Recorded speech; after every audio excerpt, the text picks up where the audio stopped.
இல்லை என்று அவருடைய பாதத்துல விழுந்துட்டான். வேற வழியே இல்லை, வேற வழியே இல்லை. இன்றைக்கு உங்கள் வாழ்க்கையிலும் எனக்கு வேற வழியே இல்லை, ஆண்டவர் தான் கதி என்று அவர் பாதத்தில் விழுவீர்களானால் உங்கள் விசுவாசத்தை ஆண்டவர் பார்த்து, உங்களுடைய அர்ப்பணிப்பை ஆண்டவர் பார்த்து, ஆண்டவர் மேல நீங்கள் வைத்திருக்கிறதான நம்பிக்கையை பார்த்து நீங்கள் விரும்புகிற காரியத்தை உங்களுக்கு செய்ய அவரை பணிந்து கொள்ளுவோம். bow down before him. அவர் சமூகத்தில் விழுந்து விடும். அன்பு தேவ பிள்ளைகளே, நீங்கள் சோர்ந்து போகாதீங்க, தைரியமாயிருங்க.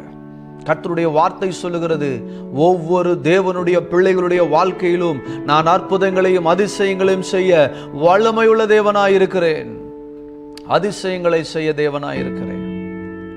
ஆண்டவர் நிச்சயம் உங்களை ஆசீர்வதித்து உங்களை வழிநடத்த அவர் வல்லமையுள்ள தேவனாயிருக்கிறார். நீங்கள் சோர்ந்து